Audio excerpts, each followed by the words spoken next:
बिस्मिल्लाहिर्रहमानिर्रहीम। सबसे पहले हम लोग को करना है बाइल पिगमेंट्स। बाइल पिगमेंट्स क्या होते हैं? They are the excretory product present in the body. They are the excretory product that are present in the bile. Body क्या करना चाहती है? बॉडी इन्हें बाहर निकालना चाहती है। तो बाहर किस तरह निकालेगी कि वो इन्हें बाइल में डाल देती है। फिर ये बाइल से पहुंचते हैं इंटेस्टाइन में। फिर इंटेस्टाइन में फीसिस के थ्रू ये बाइल पिगमेंट्स जो बाइलिरुबिन और बाइलिरुबिन जो होते हैं येलो कलर, बाइलिरुबिन ग्रीन कलर, ये दोनों बाहर निकल जाती हैं जो टॉक्सिक होती हैं बॉडी के लिए। इनका कोई काम नहीं होता, कोई रोल नहीं होता, तो निकल जाती हैं। बाइल पिगमेंट्स बनते किस तरह? बाइलिरुबिन और बाइलिरुबिन। सबसे पहले हम लोग डिस्कस करेंगे रेटिकुलो एंडोथेलियल सिस्टम को। बॉडी का ये सिस्टम है जो बॉडी के जो एज्ड आउट आरबीसी होती है, सिनाइल आरबीसीज, जो जिनका लाइफ स्पैन 120 दिन पूरा हो जाता है, तो तब ये जो रेटिकुलो एंडोथेलियल सिस्टम होता है, इसमें जो मैक्रोफेजेस होते हैं, वो मैक्रोफेजेस किसके होंगे? लिवर के हो सकते हैं, स्प्लीन के हो सकते हैं। वो आरबीसीज को डिस्ट्रॉय करते हैं। ठीक है, तो when RBC become senile, life span उनका 120 डेज हो जाए, senile aged RBC they are destroyed by the Kufar sales या मैक्रोफेजेस ऑफ लिवर। स्प्लीन के मैक्रोफेजेस इसको खा जाते हैं, क्योंकि रेड ब्लड सेल्स के अंदर क्या होती है? हीमोग्लोबिन। तो जब खाएंगे तो डिवाइड किस में हो जाएगा? हीमोग्लोबिन, हीम और ग्लोबिन। जो ग्लोबिन होता है वो प्रोटीन पार्ट होता है, वो क्या हो जाता है? एब्सॉर्ब हो जाता है बाय द बॉडी। और जो हीम होता है part will remain. Heme contain the iron which is reused by the body, and remaining heme होती है वो कन्वर्ट हो जाती है बाइलिवर्डन। बाइलिवर्डन कन्वर्ट हो जाता है बाइलिरुबिन में। हीम कन्वर्ट हो जाती है बाइलिवर्डन में, बाइलिवर्डन कन्वर्ट हो जाती है बाइलिरुबिन में। हीम से बाइलिवर्डन, हीम ऑक्सीजनेस, बाइलिवर्डन से बाइलिरुबिन, बाइलिवर्डन रिडक्टेस। अब ये जो बाइलिरुबिन बनी है ये अनकंजुगेटेड है, मतलब लिवर में नहीं गई तो कंजुगेशन है, तो ये अनकंजुगेटेड बाइलिरुबिन है। मतलब अनकंजुगेटेड बाइलिरुबिन मतलब है ये इनडायरेक्ट बिलिरुबिन है। और ये क्या होगा कि ये it is poorly soluble in the water, water के अंदर सॉल्युबल नहीं होती। अब इस डायग्राम में देखेंगे, ये देखिए डायग्राम में लिखा हुआ आरबीसीज है 120 डेज है। सिनिसेंट आरबीसीज जो जिनका पूरा हो गया लाइफ स्पैन 120 डेज, उसको सिनाइल सिनिसेंट आरबीसी। अब ये ब्रेक डाउन होंगे, ठीक है, तो हीमोग्लोबिन होगी, ब्रेक डाउन हो जाएगी इसमें ग्लोबिन में और हीम में। ये देखिए ग्लोबिन क्या है? प्रोटीन पार्ट है, तो ये रीअब्सॉर्ब हो जाएगा बॉडी में। जो अब जो हीम बच जाएगा, हीम कन्वर्ट हो जाएगा बाइलिवर्डन में with help of enzyme haem oxygenase. Biliverdin से बाइलिरुबिन कन्वर्ट हो जाएगा in the presence of enzyme biliverdin reductase. अब बन जाएगा बाइलिरुबिन। अभी किधर बन रहा है? रेटिकुलो एंडोथेलियल सिस्टम या मोनोन्यूक्लियर फेगोसाइट, एक ही बात है। रेटिकुलो एंडोथेलियल सिस्टम ही क्या।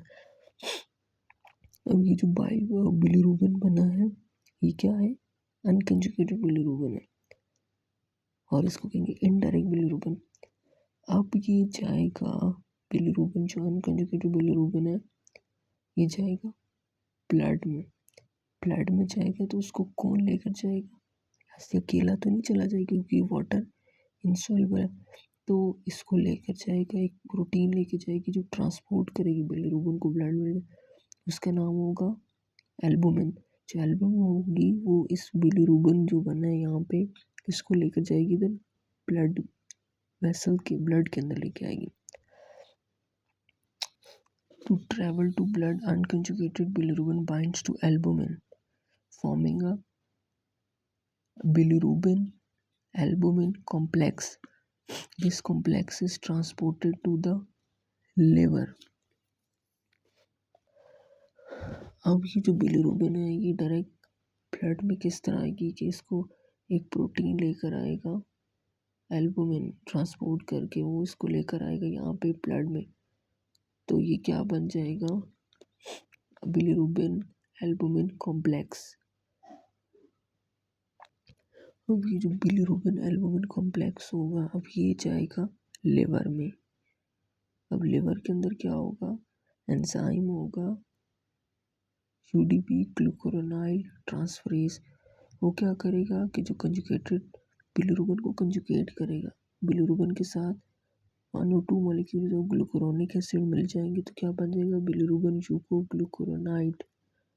अब ये इसको कहेंगे किसकी इक्वल होगा, ये कंजुगेटेड बिलीरुबिन को, या इसको कहेंगे डायरेक्ट बिलीरुबिन। अब ये जो बिलीरुबिन होगा ये वाटर सॉल्युबल बन गए, मतलब लिवर के अंदर इसकी कंजुगेशन हो गई है।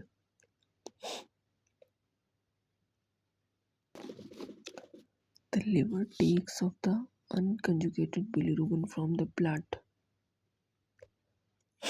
लिवर जो अनकंजुगेटेड बिलीरुबिन है जो ब्लड से आ रही है उसको ले लेगा। फिर लिवर में क्या होगा, यूडीपी ग्लूकुरोनाइल ट्रांसफरेज एंजाइम होगा। ये क्या करेगा कि कंजुगेशन कर देगा बिलीरुबिन को,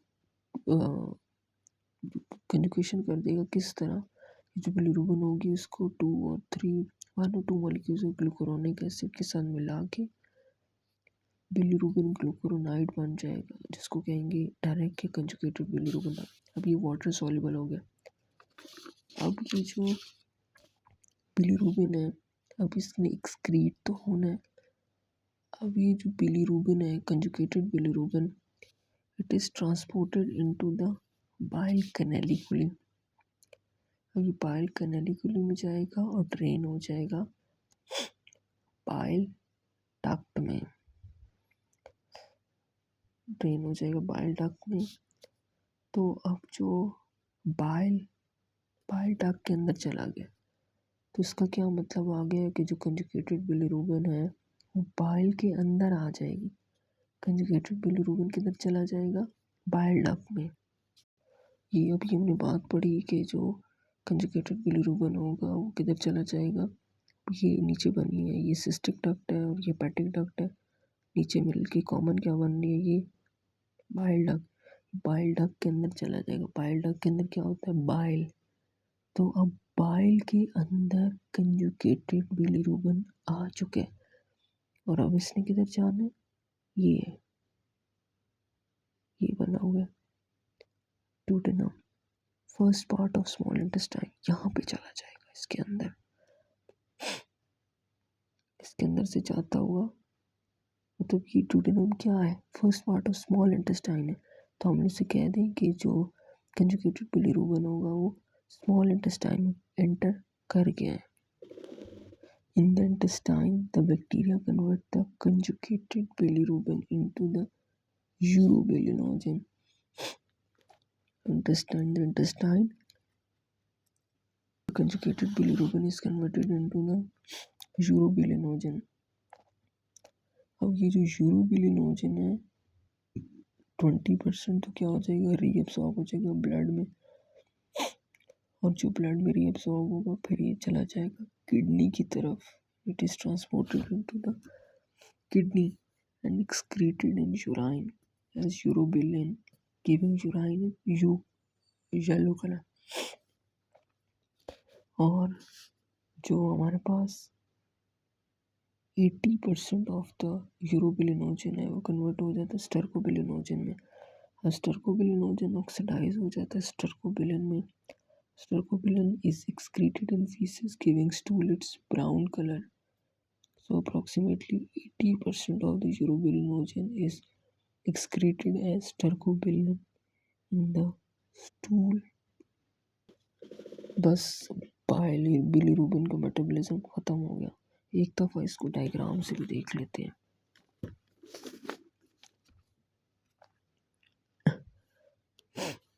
जब कंजुगेटेड बिलीरुबिन था बाइल डक्ट में आया तो बाइल के अंदर क्या होगा, कंजुगेटेड बिलीरुबिन अब ये इंटर करेगा स्मॉल इंटेस्टाइन के फर्स्ट पार्ट यानी ड्यूडेनम में अंदर। अब ड्यूडेनम में इंटर करेगा तो जो बैक्टीरिया होंगे इंटेस्टाइन में वो क्या करेंगे, कंजुगेटेड बिलीरुबिन को यूरोबिलिनोजन में कन्वर्ट कर देंगे। अब जो 20% होगा यूरोबिलिनोजन वो क्या हो जाएगा, इस form in the intestine reabsorb into the blood blood के अंदर रीअब्सॉर्ब हो जाएगा और कुछ जो रीअब्सॉर्ब हो जाएगा वो किधर चला जाएगा, reabsorb some of this reabsorb will be transported to kidney. कुछ ब्लड में रीअब्सॉर्ब हो जाएगा, कुछ किडनी की तरफ रीअब्सॉर्ब हो जाएगा। किडनी में जो यूरोबिलिनोजन होगा ये हमारे पास कन्वर्ट हो जाएगा यूरोबिलिन में और फिर यूराइन के थ्रू चला जाएगा, यूराइन के थ्रू एक्सक्रीट हो जाएगा and excreted in urine as urobilin giving urine its yellow colour. और जो 80% होगा जो यूरोबिलिनोजन